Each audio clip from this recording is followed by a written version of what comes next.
Good day. Today we're going to be talking about financial management.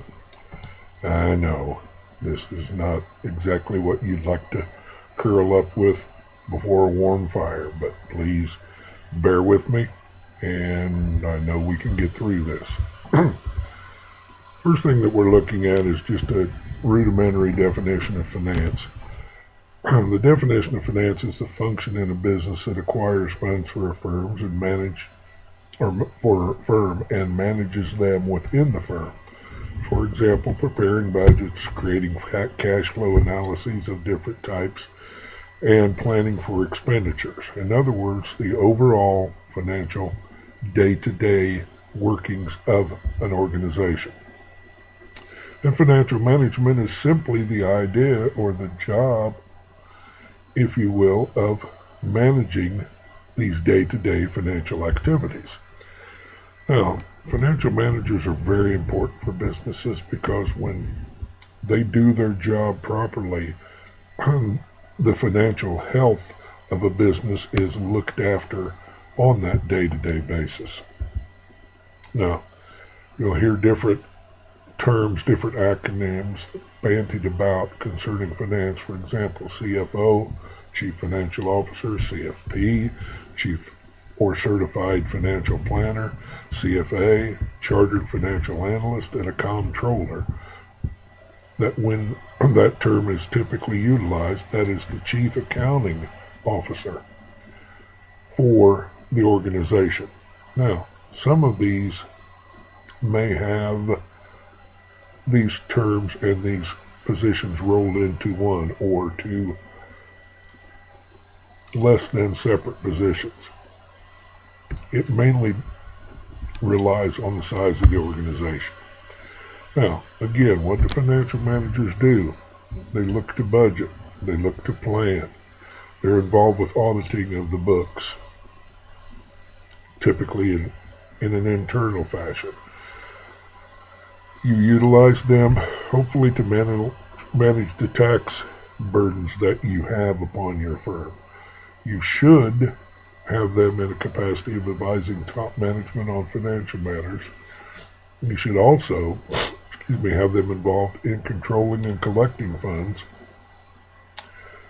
for the organization. In other words, funds management and credit management. So financial managers definitely wear many hats. What worries financial managers? First and foremost, the demand for their product. Without a demand for the product or the service of the organization, there is no need for financial management.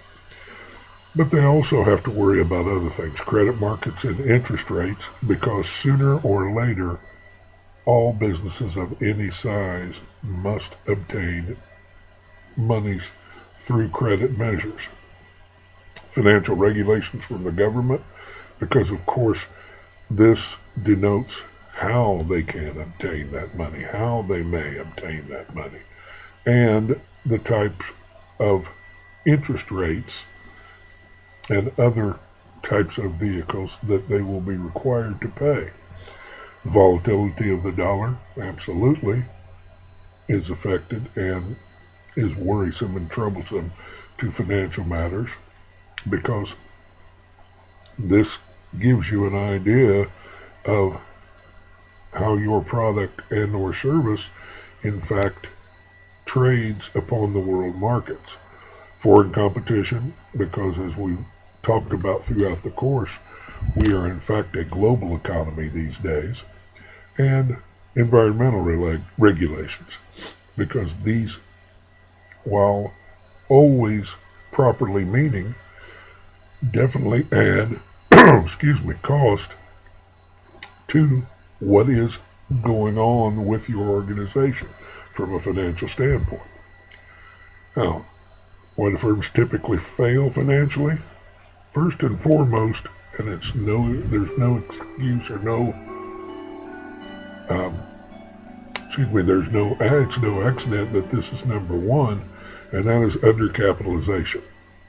Many firms fail for this simple purpose. Number two, poor control over cash flow. All firms, while they will eventually be involved with credits and accounts receivable and other financial vehicles, if they do not have a proper handle on their cash flow, this can also be a cause for failure. And finally, inadequate expense control. The simple process is if more is going out than is coming in, you have a serious problem, not only within a household, but also within a business. Excuse me. Now, remember we talked early in the semester about the difference between macroeconomics and microeconomics. Well, top financial concerns of chief financial officers on a macro level, remember the larger level, again, consumer demand, federal government policies, price pressure from competitors, because that will definitely affect your pricing levels, credit markets and interest rates, in other words, once again, the cost of obtaining capital, and global financial instability, because this affects all markets everywhere. The micro concerns, first of all, the ability to maintain margins. In other words, what we're talking about typically here are profit margins. The ability to forecast results, because without the ability to forecast results, there is a serious issue with the micromanagement. Maintaining morale and productivity. This is the entire organization, because without proper morale and without a proper level of productivity, your organization obviously can suffer. Cost of health care. This is never more appropriate than presently with the institution of the Affordable Care Act and how it will affect certain levels of organizations, and working capital management. In other words, the lifeblood of your business organization. Now, what is involved in all of this? Of course, we come to the idea of financial planning. Financial planning simply analyzes the short term and the long term of monetary flow to and from the company. Now, the three key steps that your text talks about, first and foremost, being able to forecast both the short-term needs and the long-term needs of your organization. Two, developing the budgets to meet those needs. And three, establishing the financial controls to see that the money is achieving its goals. In other words, strategy, planning, and implementation. Again, we see this thread, this common thread, if you will, throughout business again and again and again. Financial forecasting that your text talks about in this situation, we're looking at both short-term forecasting and long-term forecasting, but we're also looking separately at cash flow forecasting. Cash flow, as defined, predicts the cash inflows and outflows in future periods, usually months or quarters, and can be infinitely important as this often analyzes or forecasts how your organization is doing on an even shorter term than short-term forecasts, which typically look at a year, although sometimes they look at less time than that. Now, budgeting simply sets forth management's expectations for revenues and allocates the use of specific resources throughout the firm. This is the same principle utilized in the scale of a business that people utilize in their homes. It's the same process, folks. Understanding what's coming in and understanding what's going out, and making certain that you have enough income to cover outflow. There are three types of budgets that businesses normally take a close look at and must take a close look at. First is the capital budget. The capital budget highlights the firm's spending plans for major asset purchases. In other words, for example, machinery, land, buildings, things such as this that require large sums of money. There's also a cash budget, excuse me, that estimates cash inflows and outflows during a particular period, such as it's pointed out, a month or a quarter, and what you expect will be coming in and what you expect will be going out. And then there's also an operating or a master budget. It ties together all of the other budgets of a firm and summarizes its proposed financial activities. A master budget is, if you will, an overall picture. In other words, it is in fact the forest, not simply the trees. Financial control is simply that process or those processes that you utilize to compare your actual revenues, costs, and expenses with your budget, with your forecasts, to see how you're doing. A grade card, if you will.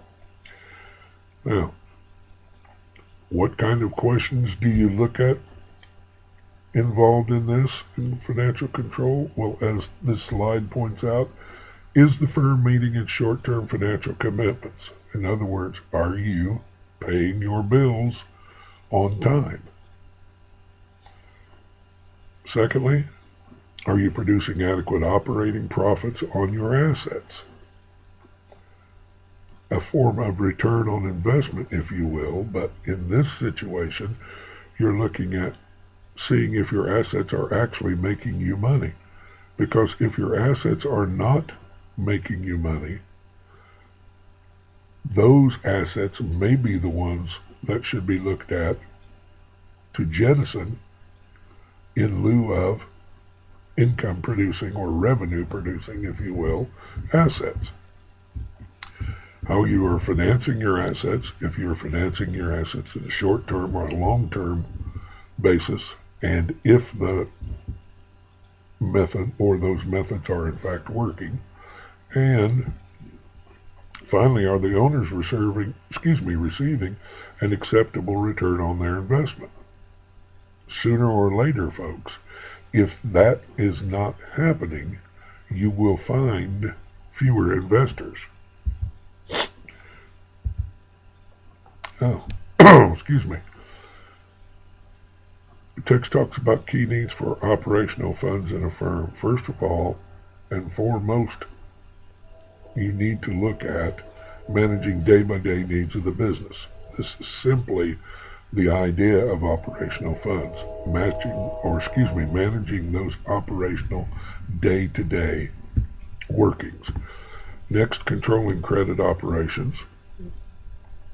Again, both short-term and long-term. Acquiring needed inventory, whether a service or production. There is, of course, always inventory that is needed. And finally, making capital expenditures, or in other words, purchasing what needs to be purchased. Now, the text talks about the idea of small business being able to improve their cash flow. First of all, they typically can utilize a more aggressive nature in collecting accounts receivable. Quite often, they ought to be engaged in offering discounts to customers and consumers for paying early. They should definitely take advantage of special payment terms from vendors, if any are available. There's also the possibility of raising prices, although this is very dependent upon the profit margins that they may in fact be able to fully realize within their particular industry, given the competition that they have, and of course using credit cards discriminately. That's a good idea not only for businesses, but of course for individuals.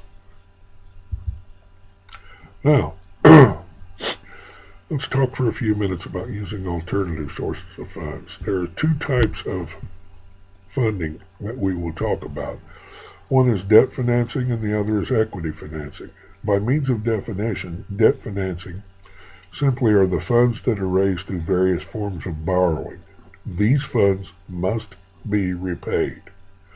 Equity financing, in contrast, are funds raised from within the firm from operations or through the sale of ownership in the firm, such as stock.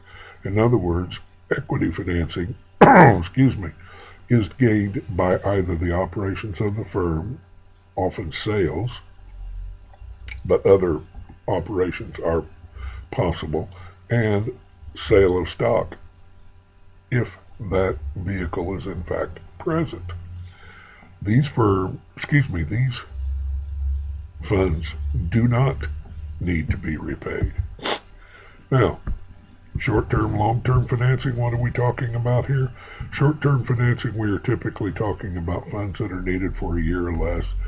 Everything else is long-term financing. Now, why would you need short-term or why would you need long-term financing? Well, the next slide shows some needs or some reasons for both. For example, short-term funds can be utilized for monthly expenses. They can be utilized for unanticipated emergencies, for cash flow problems, for expansion of current inventory, and perhaps for temporary promotional programs. Long-term funds, on the other hand, should be utilized and are often utilized for new product development, replacement of capital equipment, in other words, folks, large machinery that you may need to replace from time to time within your organization, mergers or acquisitions, expansion into new markets, and new facilities. Now, let's talk for a few minutes about the types of short-term financing. Trade credit, is one that is listed in your text, and this is simply the practice of buying goods or services now and paying for them later. An example that your text shows are terms 210 net 30 when receiving trade credit. More about that later. Promissory note is a written contract agreeing to pay a supplier a specific sum of money at a definite time. In other words, promissory note may be signed for 3 months, 6 months, 1 year, typically not longer in these situations, because remember, we're talking about short-term financing of a year or less. Now,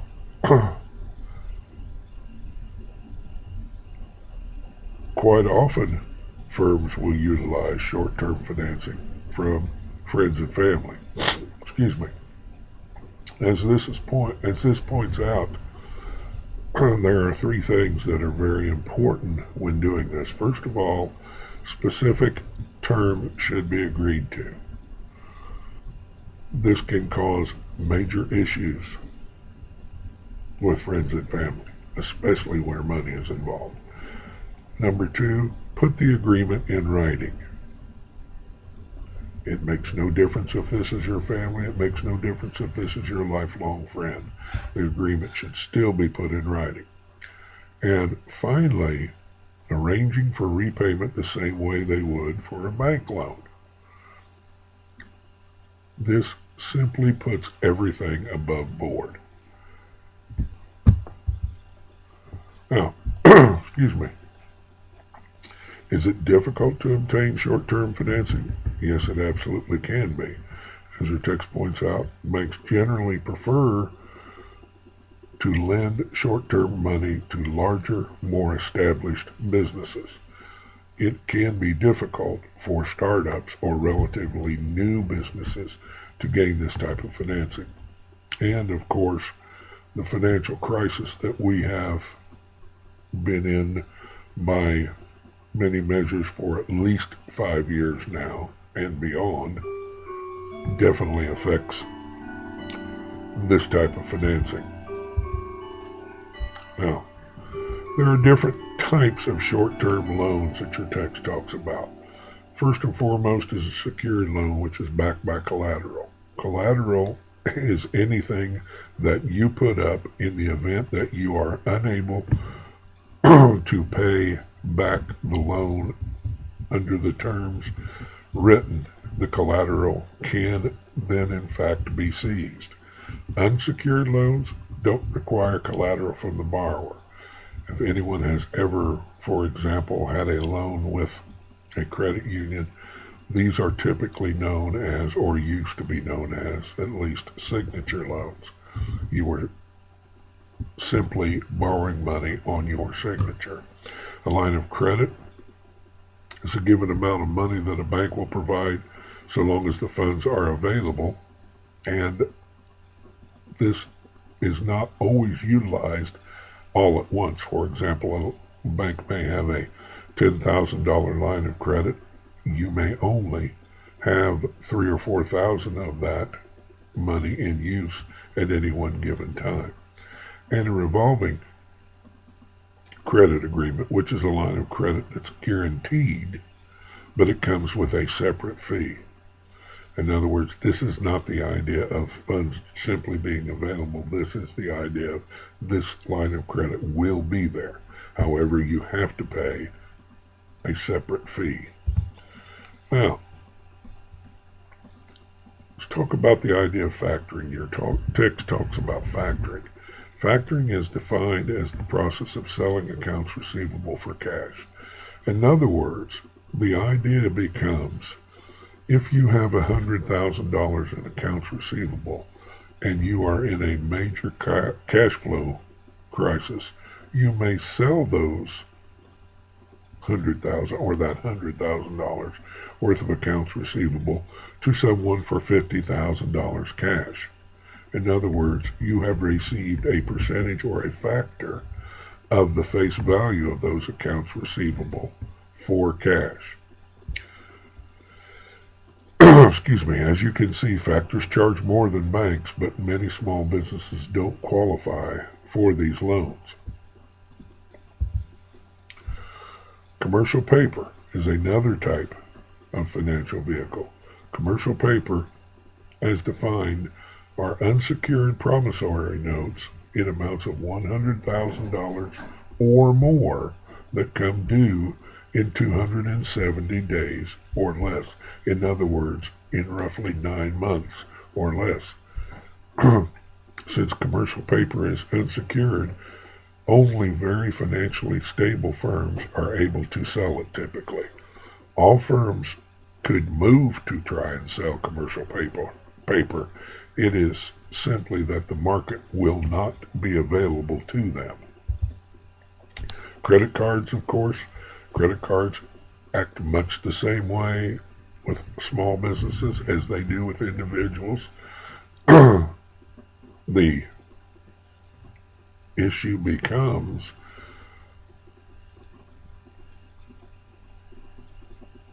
their convenience sometimes traps firms into the costly nature of their use. Excuse me. Now, are there ways to raise startup capital? Yes, as your text points out, there can be microloans from a microlender. These are individual organizations that do not utilize all of the other functions of typical financial institutions. They're simply in business to loan money for startup capital. You could also utilize asset-based lending or factoring. In other words, the assets that you already have, you can utilize those to set up as collateral to borrow money for your startup. One of the most popular forms these days happens to be peer-to-peer lending on the web and on the internet, in that these are different types of loans that will happen, and what ends up happening is even not so much an idea of a loan, but just a matter of startup capital sometimes in these situations where people will become involved in relatively small amounts that hopefully will add up Of course, there's always the idea of researching local banks and, as this slide points out, sweet-talking vendors that you want to do business with to attempt to gain products on credit at very favorable terms, especially in the idea of a startup. Now, when we're looking at setting the idea of long-term financing objectives, there are 3 questions that should be answered every single time. First of all, what are the goals and objectives financially for a firm? Number 2, what funds do we need to achieve the firm's long-term goals and objectives? In other words, what tactics do we need to utilize to gain those goals, to gain those objectives, to implement those strategies, if you will? And 3, what sources of long-term funding are available and which will best fit our needs? This is simply the matter, again, of planning and implementation. Your textbook talks about the 5 C's of credit. First of all, it's the character of the borrower, if you will. Number 2 is the borrower's capacity to repay the loan. Number 3 is the capital being invested in the business by the borrower itself. Number 4 is conditions of the economy and the firm's industry. And number 5 is the collateral the borrower has available to secure the loan. All of these 5 C's should be given due diligence when looking at credit from either angle. Now, when you use long-term debt financing, you are typically, as the textbook points out, talking about loans that come due within 3 to 7 years, but can extend longer. They can be looking at, for example, 15 to 20 years. Now, a term loan agreement is simply defined as a promissory note that requires a borrower to repay the loan with interest in specified monthly or annual installments. In other words, a perfect example of a term loan agreement for individuals is if you purchase a vehicle. You will have a promissory note that requires you to repay the loan with interest in specified monthly or annual installments. In a car note, of course, it's typically monthly. Now, the major advantage of debt financing, and this is important, is that the interest that the firm pays is tax deductible. Now, there's also the possibility of utilizing debt financing by issuing bonds. Some terms and ideas that you need to understand concerning bonds. First and foremost, what's known as the indenture firms. And these are simply the terms of agreement in a bond issue. How, what, when, where. These types of ideas. Now, we are always talking about either a secured bond or an unsecured or debenture bond. Secured bond, of course, is issued with some form of collateral. The example that's shown here is real estate. An unsecured bond is backed only by the reputation of the issuing company. In other words, again, on the signature and good faith of the company issuing the bond. When you are looking at bonds, which we won't go deeply into the weeds concerning this, but when you are looking at bonds, it is important as to the rate that will be paid back. This is typically what people are looking at above and beyond the company itself, the organization themselves. Of course, they will also, if you have a track history involved in this, they will also be looking at that. Now, when we're looking at equity financing, we're typically looking at selling shares of stock in the company. However, other forms of equity financing, or another two other forms of equity financing are earning profits and simply using those retained profits or those retained earnings to reinvest in the firm. This is a form of equity financing.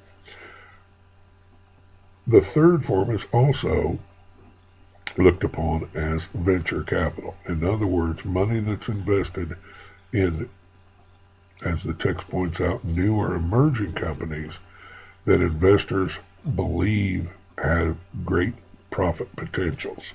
In other words, if your organization can attract venture capital by the idea that those individuals investing with this venture capital understand or believe that they will gain a solid and good return, you can in fact utilize this type of equity financing. Now, you want to attract a venture capitalist? 3 questions that need to be answered. First of all, can the company grow? Is it possible? Are you in position to be able to grow your company? Number 2, will they get back their money and more? Folks, this isn't for free. No one invests simply because they like your pretty smile. They want money back. They want return on their investment. And this leads to the third question: will it be worth our money and effort? Because one thing that needs to be remembered, folks, if a venture capitalist invests $50,000 in your organization, that's $50,000 that for at least a particular period of time, that venture capitalist does not have to invest in another opportunity. So they are absolutely wanting to make certain that your opportunity or the investment in your organization is worth their effort. Now, your text also points out in this slide some differences between debt and equity financing and what they are typically used for and what happens with debt and equity financing. First of all, management influence. In debt financing, there is no management influence unless special conditions have been agreed upon in which management has, has a particular say.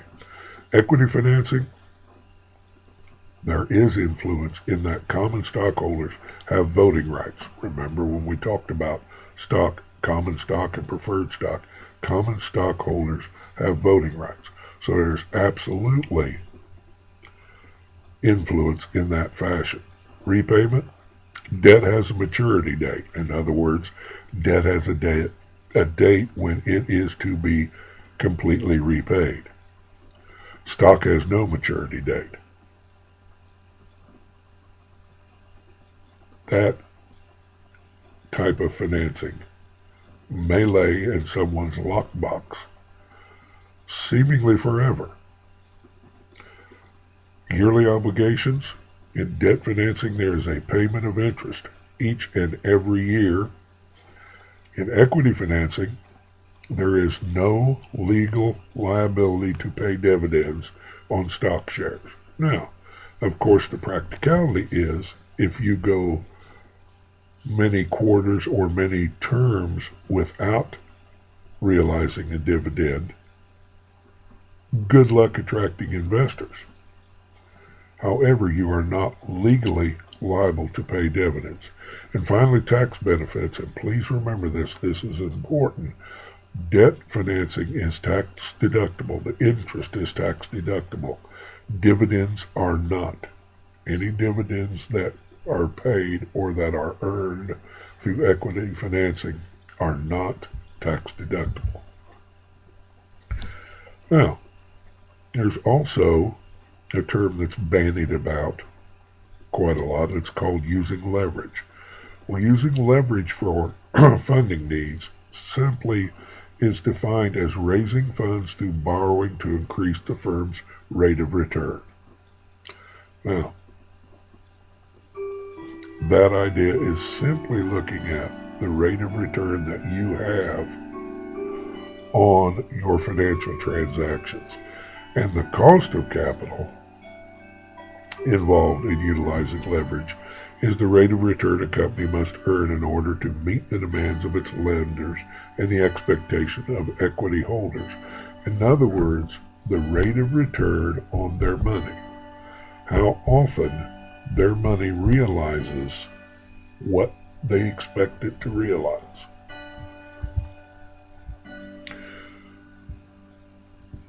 Now, the text talks somewhat about the lessons that were learned from the financial crisis. Two main lessons that were learned is that government has looked to take an increasing role in the regulation of money and of financial matters in business, and perhaps with good measure. That is dependent, of course, upon, I will say, your opinion in this situation. It pretty much looks, or it pretty much boils down to how you understand the role of government in these types of regulation. Now, of course, this has been slightly rapid. I apologize if it is too fast. Of course, please feel free to contact me with any questions you may have. But this is the end of the lecture for this chapter, and we will be moving on to the next one.